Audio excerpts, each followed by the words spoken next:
ஓம் குருப்பியோ நமக. குருக்கு நமஸ்காரம். ஆச்சாரியர்கள் அனைவருக்கும் நமஸ்காரம். கொடுத்துருக்க தலைப்பு ஞானிக்கும் கடமை உண்டு. அப்போது ஞானிக்கு என்ன கடமை அப்படின்னு கேட்க போனால், அஞ்ஞானி இருக்கான் இல்லையா, அதாவது ஆத்ம ஞானம் சற்றும் இல்லாத அஞ்ஞானி, ஆத்ம ஞானம் சற்றும் இல்லாத அஞ்ஞானிக்கு அவன் புத்தியில் எந்த விதமான குழப்பத்தையும் அவன் ஏற்படுத்தக்கூடாது. சரி, ஞானி மிக உயர்ந்தவனாக போற்றப்படுறவன் எந்த விதத்தில் அஞ்ஞானிக்கு குழப்பத்தை உண்டு பண்ணுவான் புத்தியில் அப்படின்ற ஒரு கேள்வி வருது இல்லை.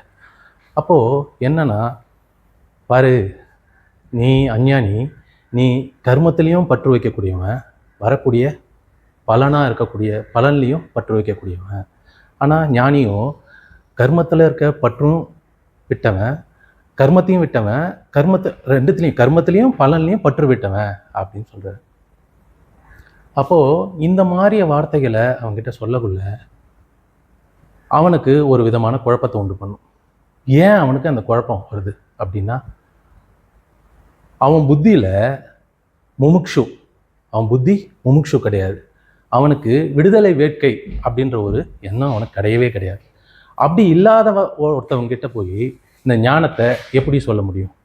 அப்படி சொன்னால் அவன் என்ன பண்ணுவான், நம்ம ஏதோ தப்பாக செய்கிறோமோ அப்படின்ற ஒரு குழப்பம் அவனுக்கு உண்டாகும்.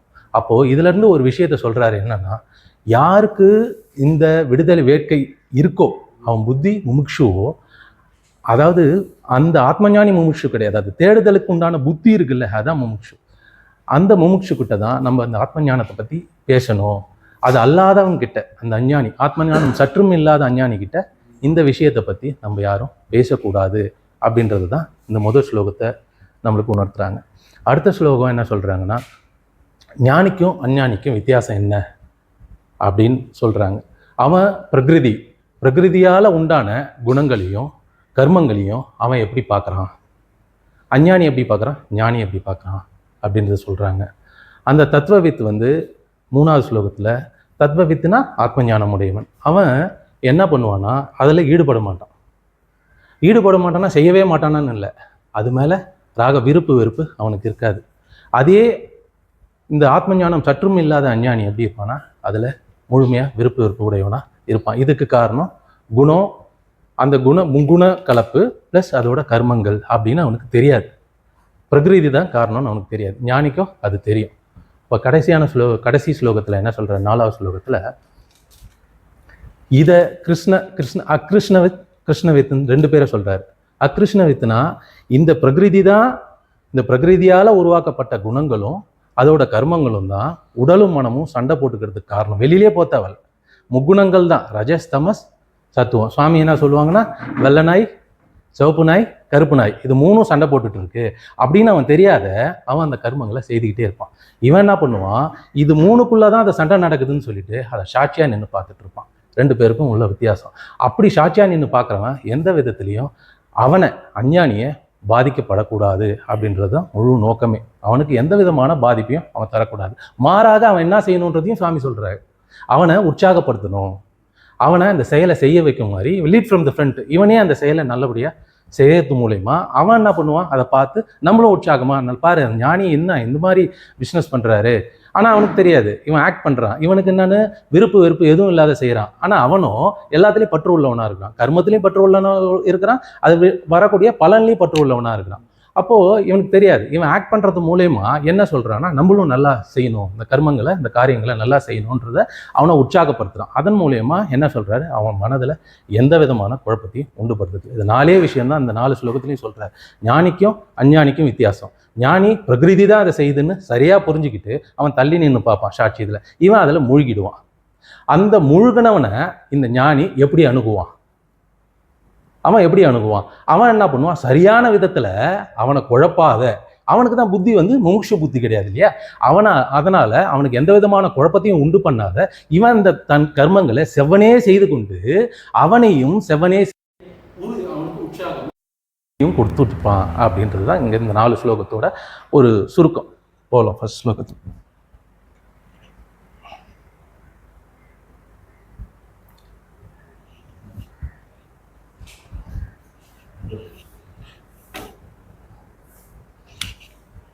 ந புத்தி பேதம்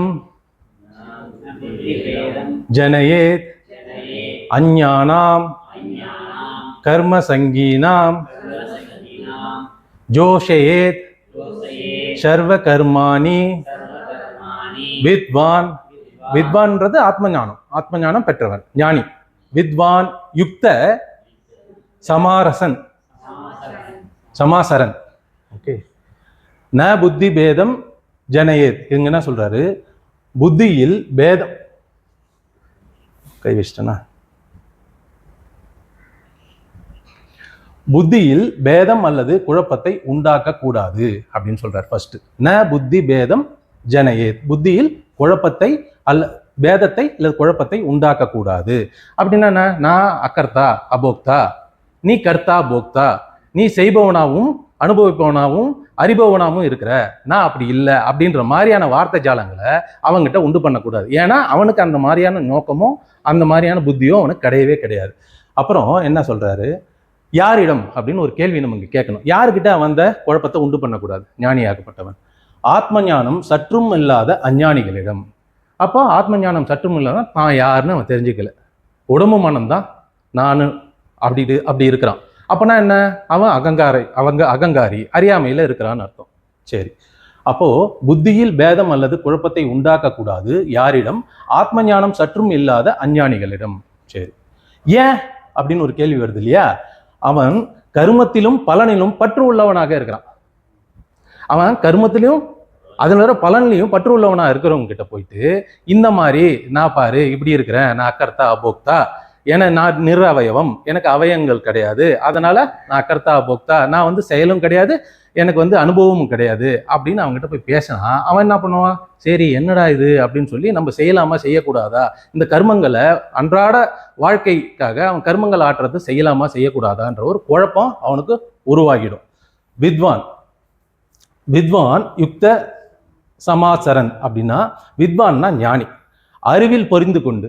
இங்க அறிவில் பொறிந்து கொண்டுனா 3 விதமான நம்மளுக்கு குணங்கள் இருக்கு. அறிவில்னா அவன் என்ன சத்துவ குணத்துல இருப்பான். சத்துவ குணத்துல பொருந்தி கொண்டு ஈடுபடுவான். எதுல? ரஜசியும் தமசையும் பயன்படுத்தி அவன் கர்மங்களை நன்கு செய்வான். எப்படி? ரஜசியும் தமசையும் பயன்படுத்தி அவன் சத்துவ குணத்தில் இருந்து தமசையும் ரஜசையும் பயன்படுத்தி அவன் கர்மத்தில் நன்கு செய்கிறான். எதற்காக? அடுத்த கேள்வி. ஏன் அவன் நன்கு செய்யணும்? எதுக்காக அவன் கர்மங்களை நல்லா ஆட்டணும்? ஞானிக்கு ஏதாவது அவசியம் இருக்குதா? அவன் செய்யலாம், செய்யாமல் இருக்கலாம், வேற மாதிரியும் செய்யலாம், அவனுக்கு வாய்ப்பு இருக்குல்ல. அப்ப ஏன் அவன் செய்யறான்? அடுத்தது அது வருது பாருங்க. வித்வான் யுக்த சமாசரன் ஜோஷேத் சர்வ கர்மாணி. இங்க என்ன சொல்றான்? எல்லா கர்மங்களையும் செய்யும்படி தான் செய்யறத பார்த்து அவனையும் எல்லா கர்மங்களையும் செய்யும்படி தூண்டிவிடணும், உற்சாகப்படுத்தணும். யாரு? ஞானியாகப்பட்டவன். ஏன்னா அவனுக்கு சுத்தமா ஆத்ம ஞானம் சற்றும் கிடையாது. ஆத்ம ஞானம் சற்றும் இல்லாதவன் கிட்ட இவன் என்ன பண்ணணும்? நம்மளுக்கு தெரிஞ்ச விஷயங்களை எடுத்து போய் அவங்ககிட்ட கொட்டி அவனை மேலும் குழப்பம் அடைய வைக்கக்கூடாது. மேலும் அவனை என்ன பண்ணணும்? ஏன்னா அவன் பார்த்து நம்ம இந்த ஆசிரமம் சார்ந்த குரு என்ன சொல்றாரோ அந்த வாக்குறுதியை நம்ம நிறைவேற்றக்கூடியவங்களா நம்ம இருப்போம். அடுத்த சந்ததிக்கு இதை எடுத்துட்டு போகணுன்ற நோக்கம் குருவோட நோக்கம். அதுக்காக ஆச்சாரியர்களை உருவாக்குறாங்க. அதுக்குண்டான பணிகளை நம்ம ஈடுபட்டு இருக்கோம். நம்ம அப்படி இருக்கவங்க கர்மங்களை ஆற்றாத இருக்கிறத பார்த்து அவன் குழப்பத்தை ஏற்படுத்தக்கூடாது. அவங்ககிட்ட புத்தியில போய் தேவையில்லாத விஷயங்களை, அவனுக்கு தேவையில்லாத விஷயம், ஏன்னா அவனுக்கு புத்தியில விடுதலை வைக்க கிடையாது. அப்படி இல்லாதவங்க கிட்ட போய் இந்த ஞானத்தை புகட்டக்கூடாது, அவன் புத்தியில குழப்பத்தை உண்டு பண்ணக்கூடாது அப்படின்றதான் சொல்றாரு. இதோட பொழிப்புரை என்னன்னா, பரமாத்மா சொரூபத்தில் நிலைத்து இருக்கும் ஞானிகள் பற்றோடு கர்மங்களை செய்யும் அஞ்ஞானிகளின் புத்தியில் அஞ்ஞானிகளின் புத்தியில் குழப்பம் அல்லது அசிரத்தை, நம்பிக்கையின்மையை உருவாக்க ஏற்படும்படி செய்யக்கூடாது. மாறாக அடுத்து சொல்றாரு. அப்புறம் என்ன செய்யணும்? 2 கேள்வி. ஓதாமல் ஒரு நாளும் இருக்க வேண்டாம்னு சொல்லக்குள்ள ஒருத்தர் சொல்றார், ஒருமையுடன் நினைத்து திரு மலரடி நினைக்கின்ற உத்தமர்த்தம் இருக்க வேண்டும்ன்றார். வேண்டாம்னாக்குள்ள வேண்டும். அப்ப இங்க வேண்டாம்னா வேண்டும் என்னது? அடுத்து சொல்றார், தானும் சாஸ்திரம் விதிக்கின்ற. பாருங்க, நான் இப்ப சொன்ன மாதிரி இங்க நம்ம ஆசிரமம் இருக்கு. ஆசிரமத்துல வழி வழியா வந்த குருமார்கள் இருக்காங்க, நமக்கு சுவாமி இருக்கிறாங்க, குரு இருக்கிறாங்க. அவங்க என்ன சொல்லி கொடுத்துறாங்களோ அதை நம்ம சரியான விதத்துல விளங்கி கொண்டு மற்றவர்களும் இதை விளங்கி கொள்ளும்படி, யாரு? முமுஷு, இதை கேட்டு வரவங்களுக்கு தான் விளங்கும்படி செய்வதே என்னது? தானும் சாஸ்திரம் விதிக்கின்ற கர்மங்களை செவ்வனே ஆற்றி அவர்களையும் செய்விக்க வேண்டும். அவங்க செயலியும் எந்த விதமான குறையும் இல்லாத செய்விக்க தூண்டணும், உற்சாகப்படுத்தணும்ன்றதுதான் இந்த முதல் ஸ்லோகத்தோட அர்த்தம். அடுத்த ஸ்லோகத்துக்கு போகலாம். இப்போ இங்க சொல்லிட்டாரு செயலை செய்யணும்னு சொல்லிட்டாரு. சரி, அப்போ இந்த செயல் எப்படி நடக்குதுன்றது நமக்கு தெரியணும்ல. ஒரு கர்மங்கள் எப்படி நடக்குது, எதன் அடிப்படையில் நடக்குது அப்படின்னு தெரியணும்ல. அதுதான் அடுத்த ஸ்லோகத்துல சொல்றாரு. அதுல தலைப்பு என்ன கொடுக்குறாருன்னா, என ஞானி அஞ்ஞானி செயல்களை ஒப்பிடுக, ரெண்டு பேரோட செயல் எப்படி இருக்கும் அப்படின்னு ஒப்பீடு பண்ண சொல்றாரு. அது பிரகிருதி கிரியமானானி குணைக கர்மாணி சர்வச அகங்கார விமூடாத்மா. மூடாத்மாவே அஞ்ஞானி தான், விமூடாத்மா அதீத மூடமுடையவன். கர்த்தா அகம், நான் கர்த்தான்னு சொல்லிக்கிறானா, நான் போக்தான்னு சொல்லிக்கிறானா. கர்த்தா அகம் இது மந்தியதே. இங்க என்ன சொல்றாரு? பிரகிருதே கிரியமானானி. பிரகிருதே எந்நேரமும், பிரகிருதி எப்படி இருக்கும்? எந்நேரமும் கர்மங்களை செய்து கொண்டே தான் இருக்கும், அதுக்கு ஓய்வே கிடையாது. எதனால செய்து? முக்குணங்கள் கலப்பால அந்த கர்மங்களை செய்துட்டு இருக்கு. சரி, அந்த எந்நேரமும் கர்மங்களை செய்துகின்ற பிரகிருதி எதன் அடிப்படையில் செய்கிறது? குணைக, குணைக சொல்றது குணத்தின் அடிப்படையில் செய்கிறது. குணத்தின் அடிப்படையில் எப்படி செய்கிறது? விதவிதமான கர்மங்களை செய்து கொண்டு இருக்கிறது. அப்போ என்னன்னா இங்க சொல்றாரு, பிரகிருதி எந்நேரமும் குணத்தின் அடிப்படையில் விதவிதமான கர்மங்களை செய்து கொண்டேதான் இருக்கிறதுன்றத இந்த முதல் 2 லைன் சொல்லுது. சரி, இது நல்லா புரிஞ்சுக்கிச்சு. நம்மளுக்கு என்னன்னா, எப்படி இங்க செயல்கள் எப்படி நடக்குது? சத்துவம், ரஜஸ், தமஸ், இந்த 3 குணங்களோட கலப்புனால தான் இந்த கர்மங்களே நடக்குது அப்படின்னு நம்மளுக்கு தெளிவு ஏற்படுது. அதன் அடிப்படையில் தான் ஒரே விதமா சொல்ல, விதவிதமான கர்மங்களை செய்து கொண்டே இருக்கிறது. அது அடுத்தது, இதை தெரியாத, இதுதான் பிரகிருதி தான் செய்துன்னு தெரியாத அகங்கார விமூடாத்மா அப்படின்னு சொல்றாரு. அகங்காரினா யாரு? இப்போ இது நம்ம சரியா புரிஞ்சுக்க வேண்டியது இருக்கு. அகங்காரம்னா உண்மையாவே அகங்காரம் இருக்குதா? அகங்காரம் உண்மையாவே இருக்குதா? இப்போ ஸ்தூல தேகம் இருக்கு, சூஷ்ம தேகம் இருக்குது. அது இருக்குதுன்னு கூட சொல்லிடலாம், அது ஜடமா இருக்குதுன்னு. இங்க அகங்காரி உண்மையாவே இருக்கிறானா? அப்போ அவன் ஆத்ம சைத்தன்யமும் இந்த ஸ்தூல தேகமும் ஒன்று சேரும் போது அவன் ஒரு பாப்ப பவறான், ஒருத்தன் முளைக்கிறான். யாரு? அகங்காரி. அவன் என்ன சொல்லிக்கிறான்னா, அவன் அறியாமையலால இந்த உடம்பு மனம் தேக அபிமானத்தால் அவன் என்ன சொல்றான்? நான் கர்த்தா, நான் போக்தா, நான் ஞாக்தான் கூட சொல்றேன். என்னன்னா, இங்க இப்ப பாத்தீங்கன்னா அறியும் தன்மை இந்த ஸ்தூல தேக சூஷ்ம தேகத்துக்கும் இருக்குது. அதை புரிஞ்சுக்கணும். அது எந்த அளவுக்கு இருக்குது? வரையறைக்கு உட்பட்டு இருக்குது. ஆனா ஆத்ம சைத்தன்யத்தோட அறியும் தன்மை எல்லையற்றதா இருக்குது. இதான் வித்தியாசம். அப்புறம் இந்த ஆத்ம சைத்தன்யம் இந்த சூஷ்ம தேகத்துக்கு மேல படும்போது அது என்ன இருக்குது? அதுக்கு இயல்பா இருக்கக்கூடிய அறியும் தன்மையை வச்சுக்கிட்டு நான் உடம்பு, நான் மனம், நான் புத்தி அப்படின்னு அது சொல்லிக்குது. அப்போ இங்க இருந்து அந்த பாப்பம் பாவற அகங்காரம் நான் தெரிஞ்சுக்கிட்டான்னு வச்சுக்கோங்களேன். நான் தெரிஞ்சுக்கிட்டான், அந்த அகங்காரி நான் புரிஞ்சுக்கிச்சுன்னா அகங்காரி என்னவோ உணர்ந்திருக்கும்? தான் ஆத்மான்னு உணர்ந்திருக்கும். இவ்வளவுதான் வித்தியாசம். அகங்காரிக்கும் ஆத்மாக்கும், தன்னை உடம்பு மனம் அபிமானித்த அகங்காரிக்கும் தான் ஆத்மான்னு விளங்கிக்கிட்ட அகங்காரிக்கும் ரெண்டுத்துக்கு வித்தியாசம் இதுதான். இவன் விடுபட்டவன், அவன் இந்த எல்லையற்ற தன்மையில இருந்து அவன் எல்லையுடையவனா தன்னை வட்டம் போட்டுக்கிறான்.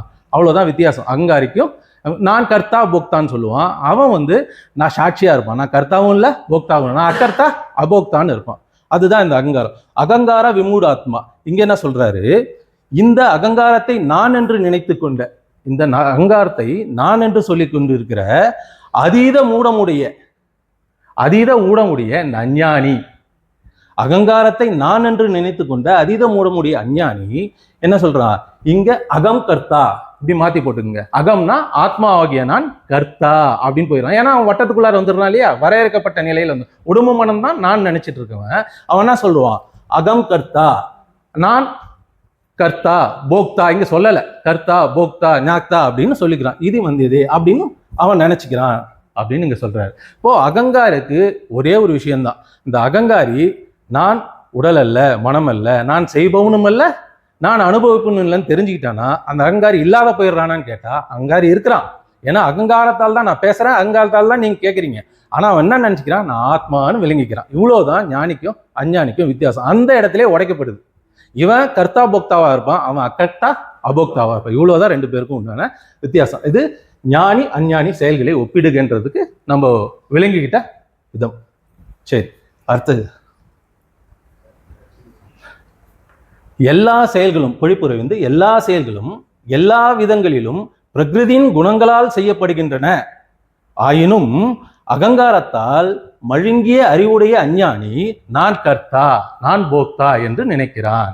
அதான் இந்த ஸ்லோகத்தோட அர்த்தம்.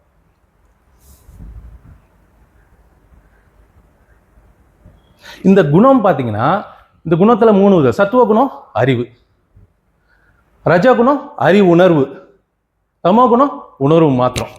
இதுல ஒரு விளக்கத்தை கொடுத்துட்டு நம்ம போகலாம். இப்போ சத்துவ குணம் உடையவன் எப்படி இருப்பான் அப்படின்னு கேட்டா, அவன் சர்வசாதாரணமா எப்பவுமே ஏதாவது ஒரு தர்மமோ தானமோ பண்றானா அவன் இன்னொருத்தவங்களுக்கு தெரியாத அளவுக்கு பண்ணுவான். சத்துவ குணம் உடையவன் அவன் இன்னொருத்தவங்களுக்கு சுத்தமா தெரியாத அளவுக்கு தான் செஞ்சேன்ற ஒரு நேமை எடுத்துக்க மாட்டான். அவன் மாட்டு ஏதோ ஒன்று செஞ்சுட்டு போயிட்டே இருப்பான். அவன் யாருக்கும் அது தெரிய வராது. தன்னை வெளிப்படுத்திக்கணுன்ற அவசியம் அவனுக்கு கிடையாது. அதே அறிவுணர்வு உடையவன் எப்படி இருப்பான்னா, ஒரு பேனர் விட்டாங்க, ஏதோ ஒரு அன்னதானம் பண்றாங்கன்னு வச்சுக்கோங்க. ஒரு உதாரணத்துக்கு ஒரு பேனர் விட்டாங்க பாரு, அந்த ஃபேஸ் இன்னும் கொஞ்சம் பிரைட்டா எக்ஸ்ட்ராடினரியா நல்லா பெருசா பண்ணணுவான் பாரு. ஃபாண்ட் பாரு, என் பேர்ல ஃபாண்ட் பாரு, போல்ட் லெட்டர்ல கொடுக்கணும். இன்னும் கொஞ்சம் ஃபாண்ட் சைஸ் 28, 20, 24, 25, 26, 28 ஃபாண்ட் சைஸை கொஞ்சம் பெருசு பண்ணி காமிங்க அப்படின்னு அவன் புகழுக்காக அவன் செஞ்சுக்கிட்டு இருப்பான். மேலும் அவன் என்ன பண்ணுவான்னா, வாங்க வாங்க நம்ம அன்னதானம் தான் இன்னைக்கு, வாங்க வாங்க சாப்பிடலாம், வாங்க நம்ம அன்னதானம் தான் நடக்குது அப்படின்னு சொல்லி அவன் என்ன பண்ணுவான், அவன் தன்னை பெருமைப்படுத்திக்கிறதுக்கு, தன்னை நிலைநாட்டுறதுக்கு அவன் நல்லா தான் செய்வான், தர்மம் தான் செய்யறான், அதில் தப்பு இல்லை. ஆனா புகழ்ச்சிக்காக செய்வான். அடுத்தது நம்ம தமஸ், அவர் என்ன பண்ணுவாருன்னா, ஒரு உதாரணத்துக்கு ஒரு கல்யாணம் நடக்குது. அந்த கல்யாணத்துல 2 வாழை மரம் கட்டியிருக்காங்க. 2 பக்கமும் இந்த பக்கமும் லெஃப்ட் ரைட்டு வாழை மரம் கட்டியிருப்பாங்க. இவர் தான் பயங்கரமான அறிவாளி இல்லை, தான் தப்பாக தான் செய்கிறன்றத சரியா செய்வான். அதை என்ன பண்ணுவான், நடுவில் ஒரு வாழை மரத்தை கட்டிடுவான். நடுவில் ஒரு வாழை மரத்தை கட்டிட்டு, கல்யாணத்துக்கு இத்தனை பேர் வராங்க, ஆணும் பெண்ணும் உரசிக்கிட்டா போவாங்க, இவர் இதில் போவார், ஆண் இதில் போட்டோம், ரைட்டில் போட்டோம், பெண் இதில் லெஃப்டில் போட்டோம் அப்படின்னு நடுவில் ஒரு வாழை மரத்தை கட்டி 2த்தையும் பிரிச்சுடுவார். ஆனால் அந்த புத்தி இல்லாதவனுக்கு அந்த வாழை மரத்தை தாண்டினோடனே 2 பேரும் ஒன்றா தான் போவாங்கன்றது விளங்கத்தே இல்லை. ரைட்டுங்களா? அடுத்தது உள்ளார போயிட்டார். இவர் தான் தாய் மாமனா இருப்பார். தாய் மாமனானும் இப்படி தான் செய்யணும், இப்படி தான் செய்யணும், நீதிப்படி அவருக்கு ஒன்றும் இல்லை. இவரை தான் தாலி எடுத்து கொடுக்க சொல்லுவாங்க. இவர் என்ன சொல்றாரு, வழக்கமா பெண்கள் தானே தாலி கட்டிக்கிறாங்க, இப்போ நீ மாத்தி கட்டிக்கினா என்ன, எது பெண் ஆணு கட்டினா என்ன அப்படின்னு. அதாவது இது ஒரு எல்லைக்கு எடுத்துக்கலாம். அந்த அளவுக்கு தான் அவர் இருப்பாரு. அவர் தப்பாவே செய்வாரு, சரியா செய்யறன்றதை இது பண்ணுவாரு. அங்கங்க அது ஏன் அப்படி கிடைக்குது, இது ஏன் அப்படி கிடைக்குதுன்னு எல்லாரையும் ஏதாவது பில்டப் பண்ணிக்கிட்டு ஏதாவது செஞ்சுக்கிட்டே இருப்பார். இதுதான் இந்த 3 குணங்களோட வித்தியாசத்தை நம்ம சரியா புரிஞ்சுக்கணும். அதாவது சத்துவ குணம் மேலவங்கனவர் தான் கைக்கே இங்கிருந்து போகுதுன்னா இதுவே மறந்துடும். இந்த கையால கொடுத்தது இந்த கையே மறந்துடும். அதை இவர் என்ன பண்ணுவாரு, தான் பெருமைக்கு எல்லாத்தையும் செய்வார், புகழ்ச்சிக்காக செய்வார். இவர் என்ன பண்ணுவாரு, எல்லாம் செய்வார், தப்பு தப்பா செய்வார், அதை சரின்னு நினைச்சிட்டு இருப்பார். இவ்வளவுதான் இந்த 2-3 பேருக்கும் உண்டான வித்தியாசம். சரி, அடுத்த ஸ்லோகம்.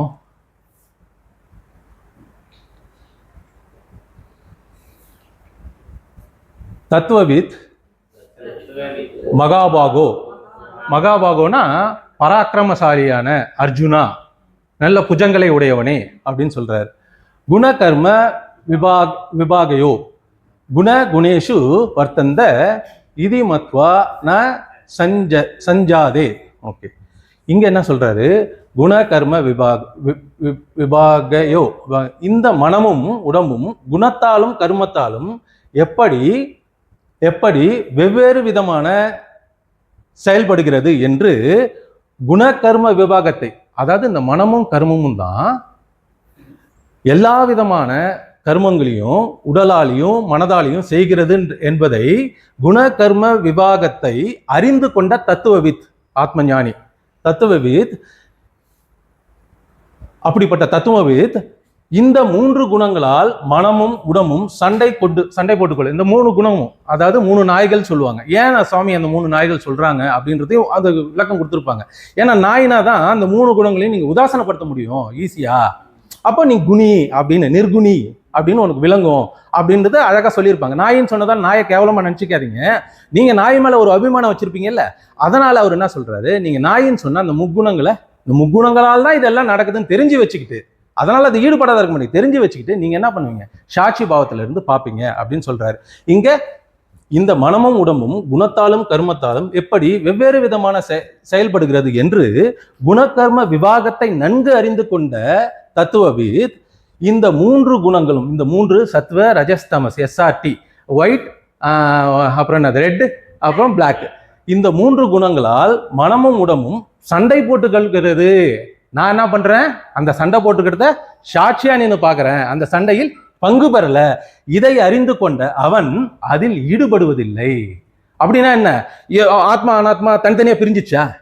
இருக்கிறான். எப்படி இருக்கிறான்? சாட்சியா நின்று பார்க்கறான். இதனால அவன் எந்த விதத்திலையும் பாதிக்கப்படல. தான் மாறாமல் மாற்றங்கள் அனைத்தையும் கவனித்துக் கொண்டிருக்கிறான். இது விஷயம் அதான். இவன் மாறிட்டானா இவனை பார்க்கறதுக்கு இன்னொருத்தன் வந்துருவான். அவன் மாறாதவனா இருக்கணும் நிச்சயமா. அப்போ மாறாத இருக்கிறவன் யாரோ, சாட்சியா இருக்கிறானோ, அவன் இந்த கருப்பு நாயி, வெள்ளை நாயி, சிவப்பு நாயி, இந்த 3ம் சண்டை போட்டுக்குது. எப்படி? இந்த உடம்பும் மனமும் சண்டை போட்டுக்கிறத இவன் என்ன பண்ணுவான், சாட்சியா நின்று பார்த்துட்டு இருப்பான் அப்படின்னு சொல்றாரு. இந்த 3 குணங்களால் மனமும் உடம்பும் சண்டையிட்டுக் கொள்கிறது என இதை அறிந்து கொண்ட அவன் அதில் ஈடுபட மாட்டான். மேலும் என்ன சொல்றான், அந்த பக்கமே போக மாட்டான். அப்படின்னா என்ன அர்த்தம்? சாட்சியா நின்று பார்க்கறான். சாட்சி போகும் கீழே பாருங்க, அது பக்கமே போவதில்லை. அதை விட்டு விலகிட்டானா, ஓடிட்டானா, எங்கேயாவது இந்த உடம்பு இல்லாத போயிட்டானா? இல்ல, அவன் பக்கம் போவதில்லை, மாறாக சாட்சி ரூபமாக நிற்கிறான். அப்படியும் தாண்டி அதை லைட்டா எழுதுன்னு வச்சுங்களேன், உதாசனப்படுத்துவான். ஏன்னா இது என்னில் இல்லை, என்னுடையதில் இருக்கிறது, என்னுடைய உடம்பின் மனதிலும் இருக்கிறது தவிர என்னில் இல்லை அப்படின்னு புரியும். என்னுடையதுன்னு வேற. அப்ப அதுலதான் நகையுது. என்கிட்ட அந்த நிகழ்ச்சி, அந்த கர்மங்கள் நடக்கல அப்படின்னு சொல்றான். அதை உதாசனப்படுத்துவான். அதனால எந்த விதத்திலையும் பாதிப்பு அடையவே மாட்டான். ஏன்னா பாதிப்பு எங்க நடக்குது? உடம்புலையும் மனதிலையும் நடக்குதுன்றத ரொம்ப தெளிவா புரிஞ்சு வச்சுட்டு இருப்பான். அதான் இங்க சொல்றாரு, தோல் வலிமை உடையவனே. யாரு? அர்ஜுனா. குணங்களின் பிரிவு, கர்மங்களின் பிரிவு. குணங்கள் பிரிவுனா என்னது? சத்துவம், ரஜஸ், தமஸ். இது 3ம் கலப்பினாலதான் என்ன வருது? காம, குரோத, லோப, மோக, மதம், ஆச்சரியங்கள். இந்த முக்கூற்றுனால தான் நடக்குது. அத குணங்களின் பிரிவு. கர்மங்களின் பிரிவுனா என்ன? இந்திரியங்கள், ஞானேந்திரியம், கர்மேந்திரியம். இது அங்க உணர்வா அந்த குணங்கள் இழக்குள்ள, மனதுல இழக்குள்ள, இதை வெளிப்படுத்துற இடம் எது? இந்திரியங்கள் தான். இந்திரியங்கள் மூலமா அதை வெளிப்படுத்துறான். அதனால குணங்களின் பிரிவு, கர்மங்களின் பிரிவு, இவற்றின் தத்துவத்தை அறிந்த ஞான யோகி குணங்கள் அனைத்தும் குணங்களின் செயல்பாடு, அது கூட்டணும் செயல்பாடு, குணங்கள் அனைத்தும் குணங்களின் செயல்பாடு என்று அறிந்து அவற்றில் பற்றுக்கொள்வதில்லை, மாறாக அது பக்கம் சேர்வதில்லை, சாட்சி ரூபமாக இருக்கிறான். அப்படியும் எழுந்ததுன்னா அதை உதாசனைப்படுத்துகிறான். அதனால் அவன் பந்தப்படுவதில்லை, பாதிக்கப்படுவதில்லை அப்படின்னு முடிக்கிறார். மேலும் அடுத்த ஸ்லோகம்,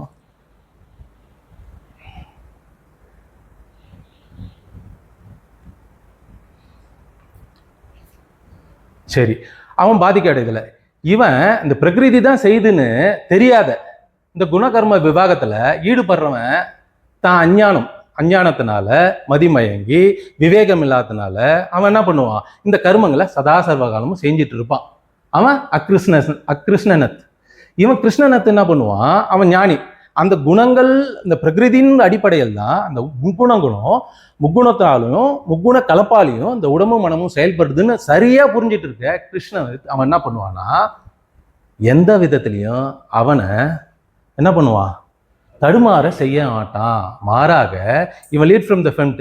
இவன் ஒரு வேலை, இந்த ஞானி ஒரு சோம்பேறியா இருந்துட்டான்னு வச்சுக்கோங்களேன், எதுவுமே செயல் செய்யாத சோம்பேறியா இருந்துட்டான்னா அவன் என்ன பண்ணுவான், இவனை பார்த்துட்டு அவனும் சோம்பேறியா இருந்து இவங்கிட்ட சாப்பாடுக்கு, ஏங்க எந்த செயலும் செய்யல, உங்களை மாதிரி தான் இருக்கிறேன், நீங்க எப்படி இருக்கீங்கன்னு தெரியல, கொஞ்சம் பசிக்கு ஏதாவது பாருங்களேன், கவனிங்களேன் அப்படின்னு சொல்லி இவங்கிட்ட வந்துருவான். இவனே என்ன ஏசனை மோஸ்ட் ஆஃப் த, அதனால இவன் அவங்கிட்ட வந்துடுவான். அதனால என்ன பண்ணுவான், அது ஒரு விஷயம் இல்லைன்னா அவன் என்ன பண்ணுவான், எந்த விதத்துலையும் அவன் அவனோட புத்தியில அவனுக்கு விடுதலை வேட்டை, மோட்சம், மரணமில்லா பெருவாழ்வு, பிறவா நிலையை பற்றியான அவனுக்கு எந்த விதமான விடுதலையை பற்றியான எந்த விதமான அறிவோ ஞானமோ அதுக்குண்டான அவன் தேடுதலோ அவனுக்கு சுத்தமாக கிடையாது. அப்படி இருக்கிறவங்க கிட்ட அவன் என்ன பண்ணுவான், செவனே அந்த செயலை முதல்ல சொன்ன மாதிரி அவன் புத்தியை எந்த விதத்திலையும் குழப்ப மாட்டான்னு சொன்னார்ல, அதையே இங்க என்ன சொல்றாரு, தடுமாற செய்ய மாட்டான் அப்படின்னு சொல்றாரு. இவன் அப்படியே இருந்துப்பான். என்னன்னா அவனை இன்னும் ஊக்கப்படுத்துவான், நல்லா செய்ப்பாரு, அவன் என்ன செஞ்சுட்டு இருக்கான் பாரு, அவன் பாரு மாசத்துக்கு 1 லட்சம் ஏன் பண்ணா, நீ என்ன சும்மா இருக்கு, இன்னும் நல்லா பண்ணு அப்படின்னு சொல்லி அதை பண்றது மூலியமா இன்னொன்னையும் சொல்லுவான், என்னன்னா செய்யி, நல்லா செய்யி, ஆனா தர்ம ரீதியா செய்யின்னு சொல்லி. ஏன்னா அவன் ஞானி இல்லையா, அஞ்ஞானியா இருக்கிறவன் எவ்வளோ அடிச்சு நவுத்து, நீ மாட்டு சம்பாரி, எவனை அழிக்கிறியோ அதை பத்தி பிரச்சனை இல்லை, எவன் அழிஞ்சா என்ன இருக்கு அப்படின்னு சொல்லுவான். ஆனா அவன் ஞானியா இருக்கான்ல, ஒரு வார்த்தையை மட்டும் அவனுக்கு சொல்லுவான், இதை பத்தி சொல்ல மாட்டான், நான் எப்படி இருக்கிறேன் அப்படின்றத பத்தி அவனுக்கு சொல்லவே மாட்டான். மாறாக தர்ம ரீதியா செய்யின்னு சொல்லி அவனை என்ன பண்ணுவான், இன்னும் என்கரேஜ் பண்ணி தூண்டி விட்டு அவனை இன்னும் ஏற்கனவே இருந்ததை காட்டிலும் இன்னும் பல மடங்கு அவன் உழைச்சி திறம்பட வாழறதுக்கு உண்டான எல்லா விதமான செயல்களையும் செய்வான். இந்த 4 ஸ்லோகத்து மூலியமா என்ன புரிஞ்சுக்கிட்டோன்னா, ஞானி அஞ்ஞானி இவன் என்ன பண்ணுவான், ஞானி பிரகிருதியின் வசத்தால தான் இந்த உடம்பும் மனமும் குணங்களின் கலப்புனால சண்டையிட்டு கொள்கிறது அப்படின்னு யாரு ஞானி புரிஞ்சுப்பான், அஞ்ஞானிக்கு புரியாது. சரி, இந்த அஞ்ஞானிக்கு புரியாத இருக்கு, அவனுக்கு கொஞ்ச நாச்சும் ஆத்ம ஞானத்தை பத்தியான கவனம் இருக்குதா, விடுதலை வேட்கைக்கு உண்டான கவனம் இருக்குதான்னு கேட்டா எதுவும் இல்லை. அப்படி இல்லாதவங்க கிட்ட எந்த விதத்திலையும் குழப்பத்தை ஏற்படுத்தக்கூடாது. ரெண்டாவது, அவனை எந்த விதத்திலும் இந்த உலகத்துல அவன் செயல் கர்மங்கள்ல இருந்து செயல்பட விடக்கூடாது. பாருங்க, உங்களை கேட்டுதான் அவரு உங்க பின்னாடி அழிஞ்சிட்டு இருந்தாரு, இங்க இப்போ என் புள்ள குட்டிங்கெல்லாம் எல்லாம் பட்னியா இருக்குது, வேலைக்கே போறதில்ல அப்படின்ற ஒரு பாவனையை அவங்க உண்டு பண்றக்கூடாது. மாறாக அவனை இன்னும் செழுமையா, இன்னும் அவனை நல்லா செய்யறதுக்கு உண்டான, தர்ம ரீதியா செய்யறதுக்கு உண்டான அவனுக்கு எல்லா விதமான செயல்களையும் செஞ்சு கொடுப்பாரு. ஏன் தர்ம ரீதியா அவன் செய்யறது மூலியமா அவனுக்கு என்ன நடக்குதுன்னா, புண்ணிய கர்மா அதிகமாகும். புண்ணிய கர்மா அதிகமாகிறதுனால ஏதாவது ஒரு விதத்துல அவனுக்கு இங்க நடக்கிறது எல்லாமே அனித்தியமா இருக்குது. பிறக்கிறோம் இறக்குறோம், ஒரு அனுபவம் இருக்குது. கொஞ்ச நேரம் ஃபேன் ஓடி ஃபேன் நிறுத்தின உடனே ஃபேன் கொஞ்ச நேரம் மொமெண்டம் கொஞ்சம் ஓடுது இல்லையா, அதே மாதிரி எந்த ஒரு அனுபவமும் அந்த அனுபவிச்ச பிறகு ஒரு ஃபிராக்ஷன் ஆஃப் செகண்ட் இருக்கும். அதுக்கப்புறம் அப்ப அனுபவங்கள் எல்லாம் தோன்றி இருந்து மறையக்கூடிய தன்மையில இருக்கிறதுனால அந்த அனுபவங்கள் மேல ஒரு பற்றுதல் வைக்க வேணாம். ஃபேன் எப்படி நிறுத்தினதுக்கு அப்புறமும் ஒரு மொமெண்டம் இருக்கு இல்லையா, அந்த மாதிரி கொஞ்ச நேரம் இருக்கும். அதை வச்சு என்ன பண்ணிடணும், நிரந்தரமா ஆனந்தத்துல நிரந்தரமா அந்த அனுபவம் வந்து நிரந்தரம் அப்படின்னு அவன் நினைச்சிட்டு இருக்க மாட்டான். அப்படி அதனால அவன் என்ன பண்ணுவான், இந்த அனுபவங்கள்லாம் பொய்ன்னு தெரிஞ்சு அவனுக்கு என்ன பண்ணுவான், தர்ம ரீதியான செயல்களை ஈடுபடும்படி அவனுக்கு செய்யறதுனால அவனுக்கு புண்ணிய கர்மா அதிகமாக சேரும். தான தர்மங்களை செய்ய தூண்டுறது மூலயமா புண்ணிய கர்மா அதிகமாக சேரும். புண்ணிய கர்மா அதிகமாக சேர சேர அவனுக்கு எதை வழிகாட்டும், இதெல்லாம் அனித்தியம்ன்றத அவனுக்கு எடுத்து உரைக்கும். அப்ப அனித்தியம்னுக்குள்ள அவன் என்ன பண்ணுவான், அப்பா சாமி இதுல இருந்து விடுபட்டா போதும், விடுதலை கிடைச்சா போதும்னு அவன் நினைப்பான். அப்படி விடுதலை கிடைச்சா போதும்னு நினைச்சான்னா அவனுக்கு புத்தியில என்ன மாதிரி தன்மை வந்துடும், விடுதலை வேட்கை வந்துடும். அப்ப அவன் யாரு, முமுக்ஷு. அப்ப முமுக்ஷுக்கு அவன் நினைச்சா போதும், அப்பா விடுதலை வேணும்னு நினைச்சா போதும், அது எங்க இருந்தாலும் சரி அந்த குருவை கூட்டி கொடுத்து அவனும் ஆத்ம ஞானத்துல அவனும் விடுதலை அடைஞ்சவனா, அவனும் வீடு பெற்றவனா, அவனும் முக்தி அடைஞ்சவனா வாழ்வான்னு சொல்லி இந்த செஷனை முடிச்சுக்கிறேன். நன்றி. PowerPoint ஸ்லைடு ப்ரிப்பரேஷன் பாராட்டணும், நல்லா இருக்கு. பல கலர்களை பயன்படுத்த சொல்லியிருக்காரு. அப்புறம் நல்ல உரத்த குரலில் தெளிவாக குழப்பம் இல்லாமல் பேச கற்றுக்கிட்டாரு. அது எனக்கு ரொம்ப ரொம்ப சந்தோஷத்தை தருது.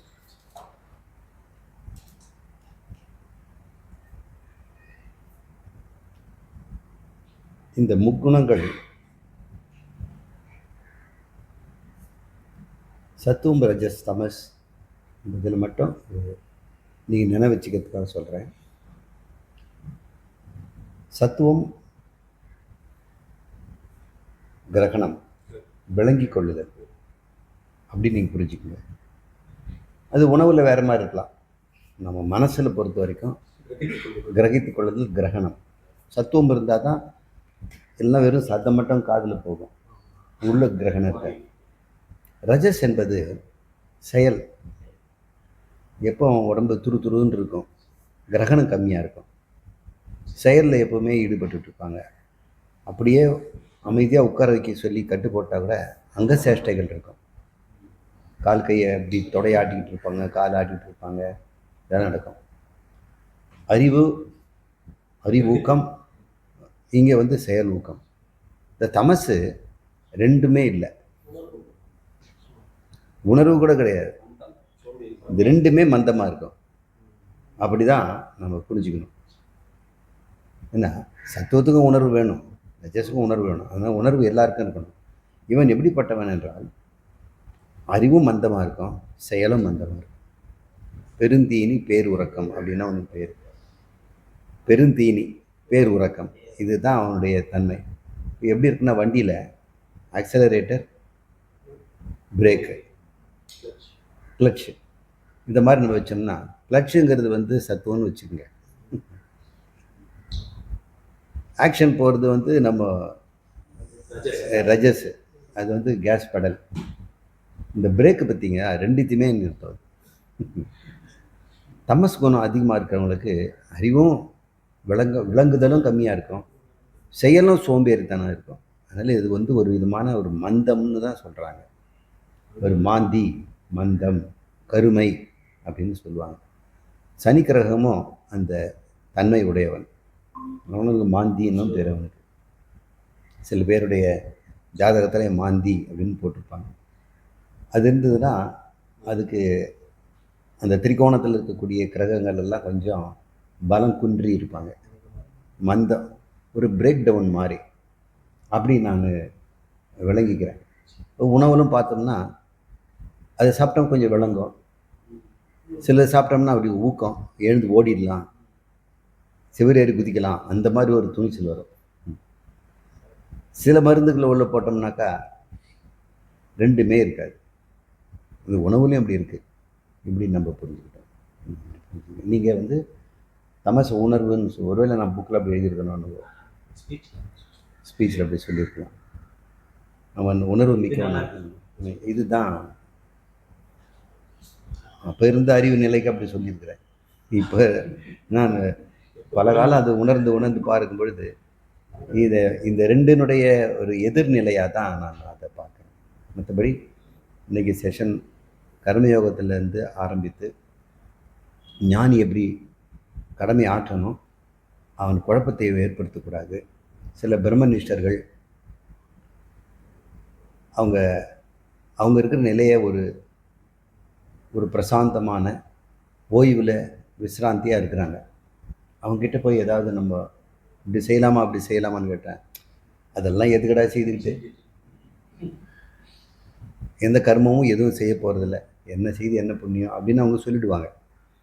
இப்படியே அவங்க சொல்லிட்டு இருந்தோன்னா மற்றவங்களுக்கு செயல் ஊக்கம் போயிடும். அதாவது ஒரு ஞானி எப்படி இருப்பான்னா, ஒரு அஞ்ஞானி எப்படி வந்து மும்முரமாக ஒரு கர்மத்தில் அப்படி வந்து அதுக்கு இது இல்லைன்னா பழைப்பே இல்லாத மாதிரி இது செய்து தான் பிழைக்கணும்ன்ற மாதிரி ஈடுபடுவான். ஞானியும் அவனோட மோசமாக. ஆமாம், அவர் பணம் வரைகிறதுனா இதுதான் பழப்பு, இதை வந்து வரைச்சி முடிச்சா தான் இன்றைக்கி நமக்கு இப்போ இன்றைக்கி சாப்பாடுன்ற மாதிரி அதில் அவ்வளோ ஈடுபாடாக இருப்பாங்க. பூஜை செய்யும் பொழுதும் மற்றவங்களுக்கு எடுத்துக்காட்டாக பூஜையெல்லாம் செய்வாங்க. எல்லா கர்மத்திலையும் அவங்க வந்து சமமாக ஈடுபடுவார்கள், அது வழிகாட்டிக்காக. ஆனால் அவங்களுக்குள்ளே தெரியும் அது வந்து புளியம்பழமும் ஓடும் எப்படி பிரிஞ்சிருக்கிற மாதிரியும் அதில் ஒட்டாமல் இந்த சேத்துல போருமே ஒரு பூச்சி, வெள்ளைப்பூச்சி, அது 7 சகதியில் வெளியே வந்தால் சுத்தமாக வெளியே வந்துடும். அந்த மாதிரி எதுவுமே ஒட்டியிருக்காது. அந்த மாதிரி உதாரணம் சொல்லுவாங்க. இப்படி ஞானி அத்தனை கர்மத்தில் ஈடுபடுவான், ஆனால் உள்ளே பார்த்தோம்னா அவன் வந்து எதுலேயும் ஒட்டாமல் வேடிக்கை மட்டும் பார்த்தா வெளியே வந்து ரொம்ப மும்முரமாக இருப்பது போல் இருக்கணும் அப்படின்னு தான் கிருஷ்ணன் செய்கிறார். அவருடைய குழந்தையிலேருந்து சின்ன பருவத்திலேருந்து கடைசி வரைக்கும் அவர் செய்த சில இலைகளெல்லாம் பார்த்தோம்னா அவ்வளவு தீவிரமாக அந்த கர்மங்களில் ஈடுபட்டுருக்கு. என்றைக்கும் அவர் சோம்பி படுத்து தூங்குனதாக எங்கேயுமே நம்ம பார்த்ததே இல்லை. கேலண்டரில் கூட இந்த மாதிரி படம் நம்ம பார்த்ததில்லை. பிரளய காலத்தில் கூட ஆளிலையில் தன் விரலை சப்பிக்கிட்டு முடிச்சு கொட்டை முடிச்சுட்டு இருக்கிறாரு. அப்படி தன்னுடைய பிரகிருதியை வைத்து வேலை வாங்கிக்கிட்டே இருக்கிற ஒரு பற்றற்ற நிலையில் ஒரு கர்மத்தை செய்கிறவரை மிக சிறந்த உதாரணமாக கண்ணனை பார்த்தோம். இன்றைக்கி பகவத்கீதையில் அவருடைய அமுதம் மொழிகள் அத்தனையுமே நம்ம இன்றைக்கி செவி மறுக்க வேண்டியிருந்தது. சாட்சாத் கண்ணபிரானே இங்கே இருந்தாருனாக்கா நம்ம எல்லாம் கட்டி தழுவி ஆனந்தமாக இருப்பார். சரி, இந்த நிலை செய்வோம். ஓம் பூர்ணமத பூர்ணமிதம் பூர்ணாத் பூர்ணமுதச்யதே பூர்ணஸ்ய பூர்ணமாதாய பூர்ணமேவாவசிஷ்யதே. ஓம் சாந்தி சாந்தி சாந்தி. ஹரி ஓம்.